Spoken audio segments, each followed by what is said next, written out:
Welcome back. आज हम lymphatic system के बारे में थोड़ा सा डिस्कस करेंगे, देखेंगे कि लिम्फेटिक सिस्टम क्या है। बहुत ही आसान टॉपिक है, लेकिन ज़्यादातर स्टूडेंट्स को इसमें समझने में मुश्किल होती है। लेकिन आज हम कोशिश करेंगे कि आपको इजी हो जाए, क्लियर हो जाए। इसके अलावा इसकी पीपीटी होगी, पीपीटी हम बाद में डिस्कस करेंगे, वो रिकॉर्ड करेंगे अलग से, लेकिन इसका जो बेसिक कंसेप्ट होगा वो यहाँ देखेंगे। अच्छा, आपको एंटर के बुक में भी एक सर्कुलेशन के चैप्टर में भी मिलेगा, तो उसका भी सेम टॉपिक है, बस यहाँ पे हम रिपीट करेंगे। ओके, सबसे पहले हमने समझना है लिम्फेटिक सिस्टम। लिम्फेटिक सिस्टम का थोड़ा बहुत अगर हम ओवरव्यू देखें या किस्म की डेफिनेशन देखें, जैसे कि आप देखेंगे बॉडी में डिफरेंट सिस्टम्स होते हैं और उसका अलग अलग काम होता है। फॉर एग्जांपल आप देख रहे हैं कि सर्कुलेटरी सिस्टम होता है, तो हार्ट में पूरी बॉडी में जो ब्लड और हार्ट का जो सिस्टम होता है, जो ब्लड सर्कुलेशन कर रहा होता है, ठीक है, उसको हम सर्कुलेटरी सिस्टम कहते हैं। इसी तरह अगर आप देखेंगे कि हमारे बॉडी में नर्वस सिस्टम होता है, तो दिमाग और न्यूरॉन और पूरा जो सिस्टम होता है, जो सेंसेशंस या फीलिंग्स का जो काम करते हैं, ठीक है, तो ये पूरा हर चीज़ के लिए और हर क्या कह सकते हैं फंक्शन के लिए जो है बॉडी में एक स्पेसिफिक सिस्टम होता है। इसी तरह आप देखेंगे तो बॉडी का जो सांस लेने का निज़ाम है उसको हम रेस्पिरेटरी सिस्टम कहते हैं। तो लिम्फेटिक सिस्टम भी उन्हीं सिस्टम्स में से एक सिस्टम है जो कि कोई ना कोई फंक्शन कर रहा होता है, और वो फंक्शन अभी हम देखेंगे, डिस्कस करेंगे। और मेनली जो इसका मेन फंक्शन है वो सर्कुलेटरी सिस्टम के साथ पैरेलल चल रहा होता है। जैसे मैंने यहाँ पे आपको बताया हुआ है कि a system runs parallel with circulatory system. ये एक ऐसा सिस्टम है जो सर्कुलेटरी सिस्टम के साथ ही चल रहा होता है, यानी कि जो सर्कुलेटरी सिस्टम का काम है उसी तरह का काम इसका भी होता है, बस थोड़ा सा काम जो सर्कुलेटरी सिस्टम नहीं कर पाता वो ये कंप्लीट करता है, ठीक है। इसलिए हम कहते हैं कि ये runs parallel with circulatory system. पहले हम उसका देखते हैं कि ये काम कैसे करता है और किस तरीके से इसका जो बेसिक है, फिर हम उसके बाद इसको देखेंगे, चलेंगे। अगर मैं आपको बताऊं कि फॉर एग्जांपल हमारे बॉडी का जो मेन सर्कुलेटरी ऑर्गन है जिसको हम कहते हैं हार्ट, ये आपको शायद नज़र नहीं आ रहा होगा, इसको हम ब्लैक से ड्रॉ करते हैं। For example add is heart. Heart से जो है ब्लड निकलता है, पूरी बॉडी में जाता है थ्रू एवोर्टा। और फॉर एग्जांपल ये एक पार्ट है, कोई भी ऑर्गन है, ठीक है, यहाँ पे ब्लड आता है, इसको ब्लड मिलता है, और जिस रास्ते के जरिए ब्लड जाता है हार्ट से उसको हम कहते हैं आर्टरी। आप समझ लें यहाँ पे कि ये है आर्टरी जो क्या कर रही है, हार्ट से ब्लड लेके आ रही है, और उसमें क्या होता है, ऑक्सीजन होता है, न्यूट्रिएंट्स होते हैं, हार्मोन्स जाते हैं, वो बहुत सारी चीज़ें होती हैं जो सेल्स की ज़रूरत होती है। अब फॉर एग्जांपल ये आर्टरी है, यहाँ पे वो ब्लड आया जो कि ऑक्सीजनेटेड है, और उसमें बहुत सारी चीज़ें हैं जो सेल्स को चाहिए। ये जो मैं बना रहा हूँ for example these are cells, ठीक है। अब जब यहाँ पे ब्लड आता है तो ब्लड में वो बहुत सारी चीज़ें, वो कैपिलरीज, अच्छा, ये आर्टरी जो आती हैं ये एक छोटे छोटे पार्ट्स में डिवाइड हो जाती हैं जिसको हम आर्ट्रियोल्स कहते हैं, और उसी के साथ जो है वेन कनेक्ट होता है, तो वेन के छोटे छोटे पार्ट्स कनेक्ट होते हैं, इसको हम वेन्यूल्स कहते हैं, और ये दोनों को मिला के हम कैपिलरीज कहते हैं, ठीक है। अब यहाँ पे क्या होता है कि ये जो ब्लड आता है ये मिलता है किसको, सेल्स को, आसपास के जो सेल होते हैं, और सेल से जो भी वहाँ पे कचरा जमा होता है, जो वेस्ट प्रोडक्ट जमा होता है, वो सेल से आता है वापस वेन्यूल्स में, ठीक है। और आर्टरीज से जो इंपॉर्टेंट चीज़ें होती हैं वो जाती हैं कहाँ पे, सेल्स में। अब यहाँ पे क्या हो रहा है, एक्सचेंज हो रहा है कि सेल को चीज़ें मिल रही है जो इंपॉर्टेंट चीज़ें हैं, ठीक है, और सेल से वापस चीज़ें जा रही है जो वेस्ट प्रोडक्ट है। ये एक्सचेंज हो रहा है, और आपको पता है एक्सचेंज कैपिलरीज के अंदर होता है। लेकिन फॉर एग्जांपल अगर यहाँ से 100% ब्लड आ रहा है, 100%, ठीक है, और यहाँ पे वो 100% सेल्स को मिल रहा है, तो सेल से जो वापस जाएगा वो 100% नहीं जाएगा, बल्कि वो जाएगा 85%, ठीक है। तो यहाँ पे कितना ब्लड रह जाता है, 15%, ठीक है, या जो टिश्यू फ्लूइड उसको हम कहते हैं 15%। इसी तरह जब ये 85% जाएगा हार्ट में, हार्ट से दोबारा आएगा तो फिर से इससे 15% रह जाएगा, और बाकी जो होगा, फॉर एग्जांपल 85% आया, अब से 15 रह गया, तो वापस कितना जाएगा, 70%। इसी तरह अगर ये काम इसी तरह चलता रहा तो एक वक्त ऐसा आएगा कि ब्लड का जो वॉल्यूम है वो कम्प्लीटली ख़त्म हो जाएगा, क्योंकि बार बार उससे 15% कम हो रहा है। तो जब ये एक ऐसा वक्त आएगा कि फॉर एग्जांपल बिल्कुल ब्लड ख़त्म 0% पे आ जाएगा। अब इस सिचुएशन को रोकने के लिए कि ऐसा ना हो कि ब्लड जो है बार बार सर्कुलेट करता रहता है और इसमें ब्लड का वॉल्यूम जो है वो कम होता रहता है, बॉडी को ये चीज़ एक्सेप्टेबल नहीं है। इस चीज़ को रोकने के लिए हमारे पास क्या है, लिम्फेटिक सिस्टम है कि वो ब्लड का वॉल्यूम मेंटेन करता है। जैसे कि मैंने आपको बताया कि जो काम सर्कुलेटरी सिस्टम नहीं कर पाता वो काम कौन कर रहा है, वो लिम्फेटिक सिस्टम कर रहा है। यानी कि ब्लड 85% वापस जा रहा है तो 15% जो रह रहा है वो भी वापस लेके जाना ज़रूरी है, लेकिन उसको अगर सर्कुलेटरी सिस्टम के ज़रिए हम नहीं भेज सकते या वो नहीं लेके जा रहा तो उसके लिए हमारे पास दूसरा सिस्टम होना चाहिए जो उसी काम को कंप्लीट करे, और वो है लिम्फेटिक सिस्टम। ठीक है, इसीलिए मैंने यहाँ पे क्या लिखा हुआ है, aims to maintain the volume of the blood, यानी ब्लड का जो वॉल्यूम होगा उसको मेंटेन करने में हेल्प करता है। ठीक है, यानी कि जितना वॉल्यूम पहले था उसी को उसी तरह मेंटेन करे। 100% था तो जो 15% रह गया जो सर्कुलेटरी सिस्टम ने मेंटेन नहीं किया वो कौन मेंटेन करेगा, लिम्फेटिक सिस्टम। अभी मैं आपको बताऊंगा कि कैसे करता है। इसके अलावा इसमें provide immunity to the body, इसमें कुछ ऐसे सेल होते हैं जैसे आपने सुना होगा बी लिम्फोसाइट्स, टी लिम्फोसाइट्स। ठीक है, तो इसमें कुछ लिम्फोसाइट्स होते हैं जो इम्यूनिटी प्रोवाइड करते हैं बॉडी को। और इसके अलावा एब्जॉर्प्शन ऑफ फैट्स, कुछ हमारे डाइजेशन का पार्ट जो है वो भी लिम्फेटिक सिस्टम प्ले करता है कि हमारे जो भी हम खाना वगैरह खाते हैं उसमें डिफरेंट चीज़ें होती हैं, प्रोटीन्स, कार्बोहाइड्रेट्स, फैट्स, विटामिन्स वगैरह। तो उसमें से जो फैट्स का एब्जॉर्प्शन है वो हमारे ब्लड वेसल्स में नहीं हो सकता, वो कहाँ होगा, वो भी लिम्फेटिक सिस्टम में होगा। तो इसके मेनली हमारे बॉडी में 3-4 मेन फंक्शंस है जो करता है। सबसे जो इसका मोस्ट इंपॉर्टेंट फंक्शन है वो है ब्लड का वॉल्यूम मेंटेन करना, दूसरा फंक्शन इम्यूनिटी देना बॉडी को, तीसरा फंक्शन जो वो है एब्जॉर्प्शन ऑफ फैट्स। ठीक है, और ये सर्कुलेटरी सिस्टम का इनकम्प्लीट काम कंप्लीट करना होता है। ठीक है, तो इसी तरीके से हम मतलब पूरा लिम्फेटिक सिस्टम पढ़ते हैं। आई होप कि अभी तक आपको इसका बेसिक क्लियर हो चुका होगा कि इसका मेन फंक्शन क्या है।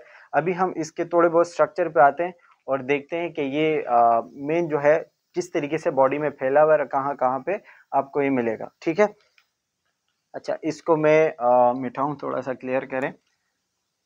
ओके, तो सबसे पहले हमने समझना है ये वाला पार्ट जहाँ से हमने सेल्स वगैरह बनाए थे। ठीक है, अब फॉर एग्जांपल अगर हम कहें कि ये ब्लड आ रहा है और ब्लड के आसपास जो है यहाँ पे सेल्स है, ये आर्टरी है, आर्टरी में ब्लड आ रहा है और आपको पता है उसी ब्लड में ऑक्सीजन है, न्यूट्रिएंट्स है, बहुत सारी चीज़ें, और वो ब्लड आके किसको मिल रहा है, सेल्स को मिल रहा है।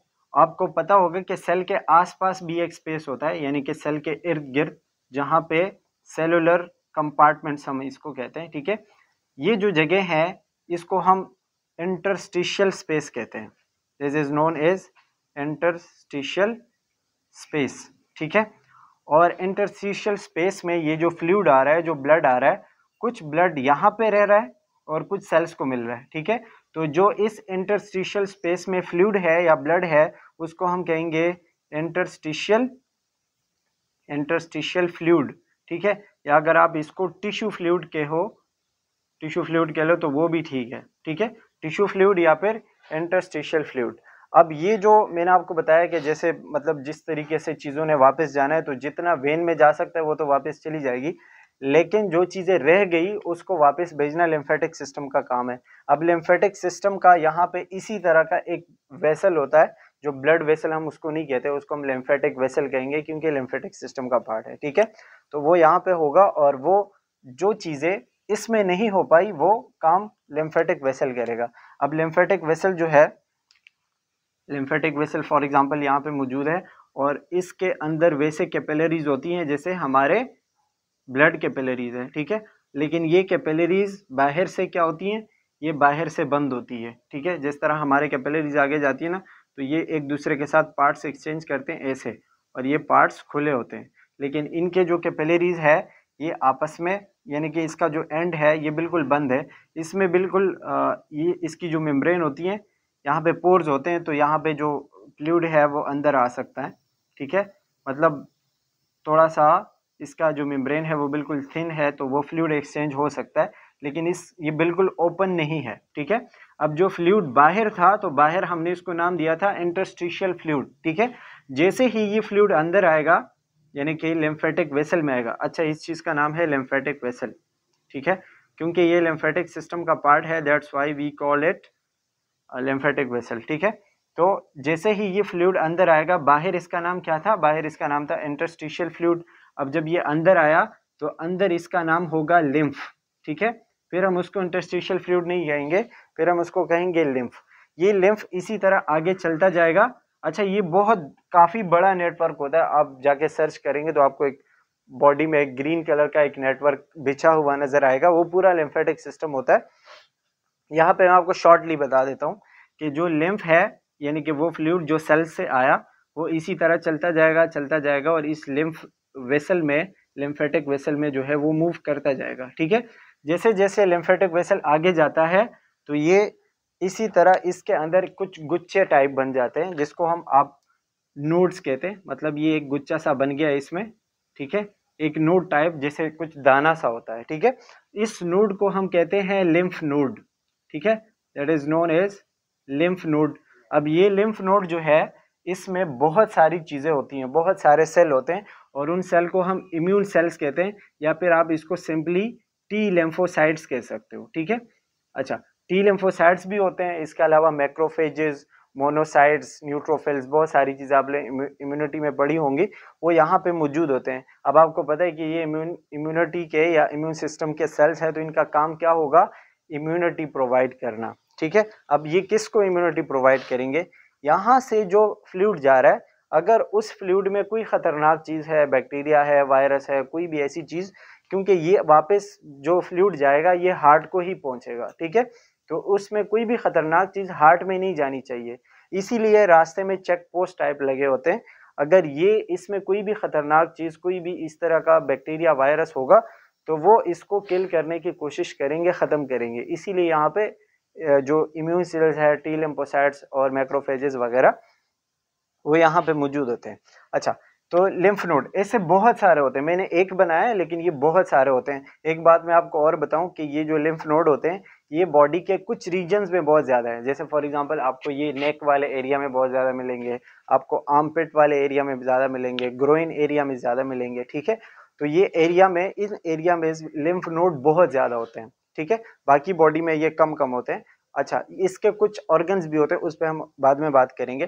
ठीक है, लेकिन ये जो एरिया है it is called lymph node. अच्छा, एक बात और, जैसे ही ये लिम्फ जो लिम्फेटिक वेसल है ये लिम्फ नोड में एंटर हो रहा है, तो इसके इस एरिया को हम कहेंगे एफरेंट, एफरेंट वेसल, जो ए से स्टार्ट होगा, एफरेंट वेसल। ठीक है, और जहां से ये एग्जिट कर रहा है इसको हम ई फ्रंट वेसल कहेंगे। ई फ्रंट और ए फ्रंट, ये आप लोगों ने नेफ्रॉन में भी पढ़ा होगा, एफरेंट आर्ट्रियोल, ई फ्रंट आर्ट्रियोल। ठीक है, सो ई फ्रंट वेसल। अच्छा, अब ये जब जैसे ही यहाँ आएगा ये फ्लूइड, तो टी लिम्फोसाइट्स वगैरह उसको देखेंगे, उसमें अगर इधर उधर की कोई खतरनाक चीज़ है वो उसको ख़त्म करेंगे और फ्लूइड को साफ करके, प्यूरिफाई करके आगे भेजेंगे। ठीक है, अब यहाँ से ये जो आर्टरी, या आर्टरी बोल रहा हूँ सॉरी, ये जो लिम्फेटिक वेसल निकल रहा है, ठीक है, तो इस वाले एरिया को हम इफरेंट वेसल कहेंगे। ये ऊपर जाता है, ठीक है, और जो सीना होता है यहाँ पे, ये सीने के एरिया में एक वेन है जिसको हम कहते हैं सब क्लेवियन वेन। ये जो क्लेविकल बोन है, it is called clavicle bone. Clavicle के नीचे जो है एक वेन होती है, इसीलिए उसको सब क्लेवियन, सब का मतलब होता है नीचे। ठीक है, तो सब क्लेवियन वेन, तो ये जो वेन है फॉर एग्जांपल यहाँ पे ये वो क्या है, सब क्लेवियन वेन, जिसको हम ऐसे लिखते हैं सब क्लेवियन वेन। ठीक है, अब ये जो लिम्फेटिक वेसल है ये आके इस सब क्लेवियन वेन में एंटर हो जाता है, यहाँ पे ओपन हो जाता है। अच्छा, बीच में बहुत सारे और भी जो लिम्फ नोड है वो मौजूद होते हैं। ठीक है, अब आप देखेंगे कि वेन में क्या होता है, हमारा वेन में ब्लड होता है। ठीक है, और ये जो लिम्फेटिक सिस्टम है ये तो ब्लड का हिस्सा नहीं था ना, ये अलग हिस्सा था, लेकिन इसमें वो लिम्फ वेसल आ रहा है, जो लिम्फ वो फ्लूइड है वो यहाँ पे आ रहा है, और आके कहाँ मिल रहा है, ब्लड के साथ मिल रहा है। ठीक है, वेन के साथ मिल रहा है। यही वेन आगे जाके, जो फॉर एग्जांपल ये हार्ट है, तो हार्ट में जो ऊपर से ब्लड ले रहा होता है या नीचे से ब्लड ले रहा होता है, जिसको हम क्या कहते हैं, जिसको हम कहते हैं वेना केवा। फॉर एग्जांपल यहाँ पे ये वेना केवा है, तो ये ब्लड आके कहाँ पे एंटर हो जाएगा, वेना केवा में, वेना केवा से हार्ट में, और हार्ट से फिर वो प्यूरिफाई होके वापस चला जाएगा। ठीक है, अब देखिए इसमें क्या हुआ, पहले यहाँ पे ब्लड आया था, 85% तो चला गया वापस, लेकिन कितना रह गया, 15% रह गया। वो 15% जो हार्ट को वापस नहीं पहुंचा, वो किसने पहुंचा दिया, लिम्फेटिक सिस्टम ने।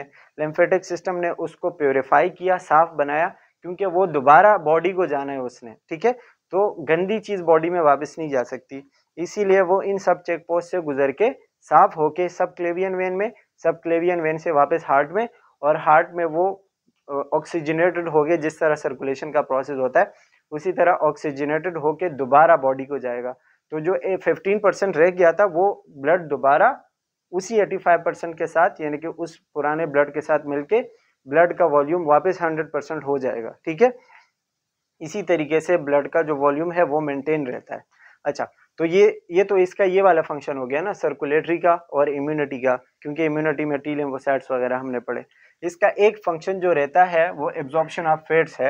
एब्जॉर्प्शन ऑफ फैट्स जो है उसके लिए मैंने आपको ये चीज़ बना के दिखाई है, ये जो है। अच्छा, इसके लिए मुझे ये जगह क्लियर करनी होगा। आई होप कि आप लोगों ने लिखा होगा, या अगर नहीं लिखा हो तो आप थोड़ा सा बैक करके वीडियो देख सकते हैं।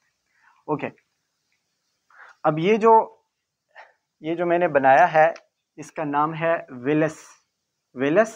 ठीक है, या अगर ये बहुत ज़्यादा हो तो इसको हम कहेंगे विलाय। ठीक है, और विलाय का नाम आपने सुना होगा, जो हमारा स्मॉल इंटेस्टाइन होता है, स्मॉल इंटेस्टाइन के अंदर ये चीज़ होती है। ठीक है, आपने देखा है ना, स्मॉल इंटेस्टाइन इस तरह का होता है, जो उससे आता है ना, जो स्टमक से शुरू होता है, that is small intestine. Small intestine का जो शेप है वो आपको ऐसे मिलेगा, मतलब उसके अंदर आपको एक ट्यूब लाइक मिलेगा। ठीक है, और आपको पता है इसका जो साइज़ है वो अबाउट 7 मीटर होता है, 7 मीटर तक सिर्फ स्मॉल इंटेस्टाइन का साइज़ होता है। ठीक है, अब अगर आप देखेंगे तो स्मॉल इंटेस्टाइन के अंदर आपको ऐसे स्ट्रक्चर्स मिलेंगे बहुत सारे। ठीक है, और ये स्ट्रक्चर जो है अगर आप इसको क्लोजली देखेंगे तो आपको ऐसे मिलेगा, ऐसे टाइप मिलेगा। ठीक है, और इस पूरे स्ट्रक्चर को हम क्या कहते हैं, मतलब अगर बहुत सारे हैं, बहुत सारों को हम मिला के विलाय कहेंगे, एक को हम कहेंगे वेलस।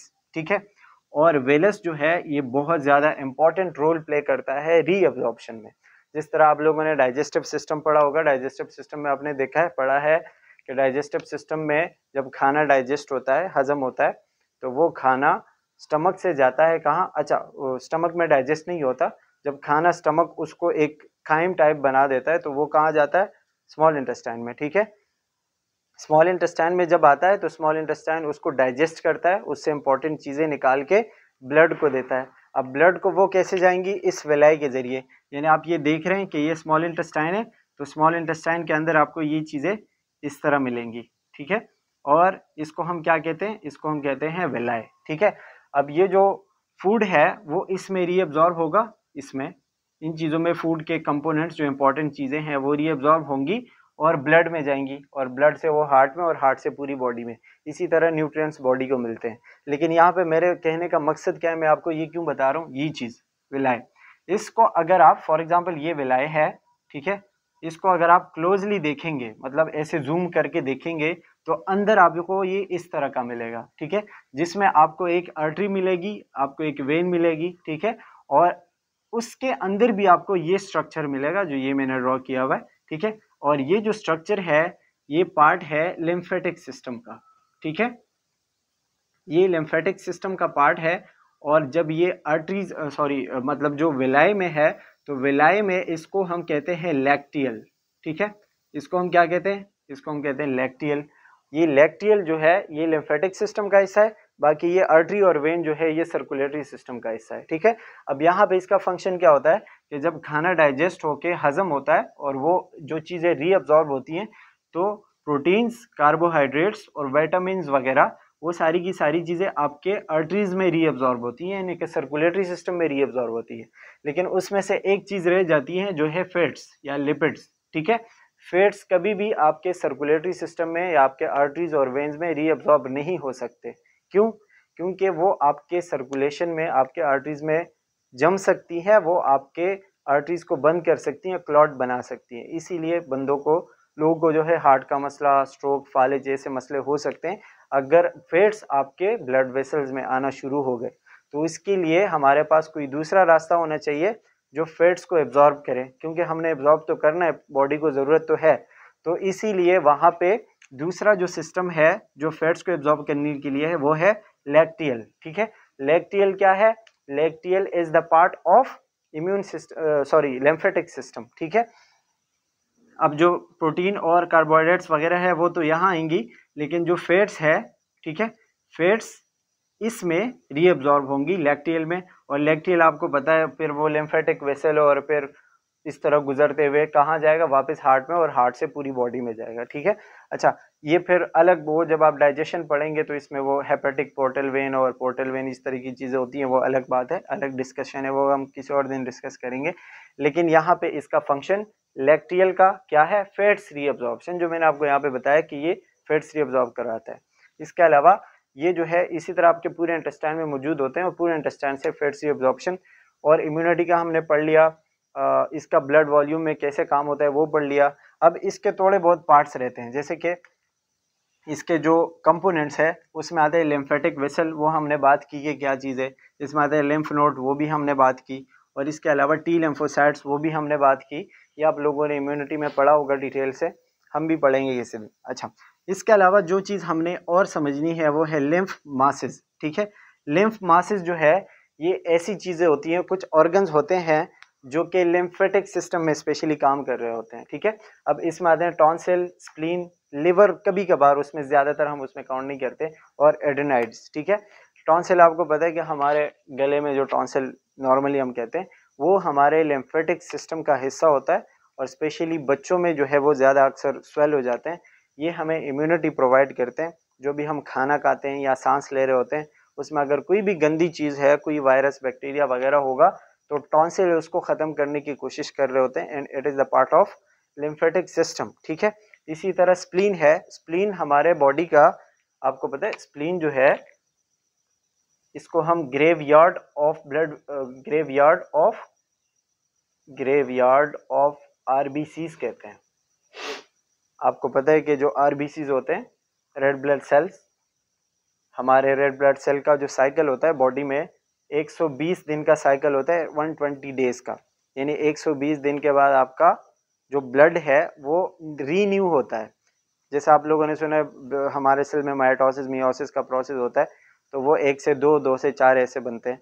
लेकिन इसमें ये चीज़ नहीं है, ये बस एक दफ़ा प्रोड्यूस होते हैं, 120 दिन के बाद ये जाके कहीं ख़त्म हो जाते हैं और न्यू सेल्स बनते हैं। ठीक है, अब ये जो आरबीसीज है, नॉर्मल बंदे की मैं बात कर रहा हूँ, जिन लोगों को ब्लड के मसले होते हैं वो अलग चीज़ है।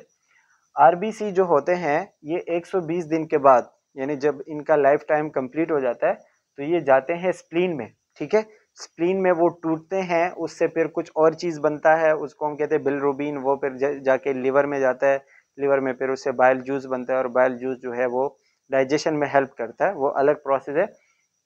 लेकिन यहाँ पे स्प्लीन जो है वो क्या कर रहा है, हमारे पुराने रेड ब्लड सेल्स को मतलब तोड़ के वहाँ से कुछ और बना रहे होते हैं, यानी उसको ख़त्म कर रहा होता है। ठीक है, जैसे आप कोई बंदा मर जाता है और हम उसको दफन करके आते हैं। ठीक है, तो रेड ब्लड सेल जो है वो इसी तरह जब मरते हैं तो वो स्प्लीन उसको तोड़ता है और स्प्लीन उससे कुछ और बनाता है। तो स्प्लीन इज़ द ग्रेवयार्ड। अब ये भी लिम्फेटिक सिस्टम का ही हिस्सा है जो इम्यूनिटी और इस तरीके से बॉडी को साफ करने में हेल्प करता है। लिवर का आपको फंक्शन पता है, ये टॉक्सिसिटी को कम करता है। बहुत सारी चीज़ें, हम जो दवाइयाँ वगैरह खाते हैं उसमें बहुत सारे केमिकल होते हैं, तो उन केमिकल्स का जो ख़राब असर होगा उसको ख़त्म करने के लिए हमारे पास लिवर है। ठीक है, ये भी कभी कभी लिम्फेटिक सिस्टम में काम करता है। एडिनाइड भी लिम्फेटिक टॉन्सिल की तरह जो है वो कुछ ऑर्गन होते हैं जो बॉडी में डिफरेंट जगह पे होते हैं। ठीक है, खैर वो अभी आपका लेवल नहीं है। एक चीज़ जो मैं इसमें लिखना भूल गया हूँ वो है थाइमस। ठीक है, थाइमस आपने पढ़ा होगा कि जो टी लिम्फोसाइट्स होते हैं, टी लिम्फोसाइट्स वो मेच्योर करवाता है। ठीक है, टी लिम्फोसाइट जो है हमारे जो रेड बोन मेरो होते हैं, बोन मेरो में प्रोड्यूस होते हैं, फिर वहाँ से जाते हैं थाइमस में, और थाइमस में वो मेच्योर होते हैं, काम के काबिल बनते हैं, और फिर वहाँ से बॉडी में फैलते हैं, जो लिम्फ नोड वगैरह में जाते हैं। ठीक है, तो ये थाइमस भी लिम्फेटिक सिस्टम का हिस्सा है। और ये एक बात थाइमस के हवाले से आपने ये याद रखनी है कि जैसे जैसे इंसान की उम्र बढ़ती है तो थाइमस का साइज छोटा होता जाता है। ठीक है, जब आप बच्चे के बॉडी में देखेंगे तो वो बड़ा होता है, और थाइमस इसी स्टेरनम के साथ ही मौजूद होता है, इसी एरिया में। ठीक है, तो ये जो है वो पहले बड़ा होता है, जैसे जैसे बच्चे की उम्र बढ़ती जाती है तो वो छोटा होता जाता है, एक वक्त के बाद वो ख़त्म हो जाता है। And these all are the organs of lymphatic system. इन सब को मिला के हम लिम्फ मासेस कहते हैं। ठीक है, तो that was all about lymphatic system. I hope कि आपको आ गया होगा समझ कुछ ना कुछ। इसकी जो पीपीटी है वो हम डिस्कस करेंगे, अलग से रिकॉर्ड करेंगे, उसमें ज़्यादा डिटेल पे हम नहीं जाएंगे क्योंकि हमने ऑलरेडी ये चीज़ें डिस्कस की। जो चीज़ें मुझे लगे कि हमने इसमें नहीं बताई या फिर जो बतानी चाहिए वो हम उसमें देखेंगे। तो दैट्स ऑल, थैंक यू।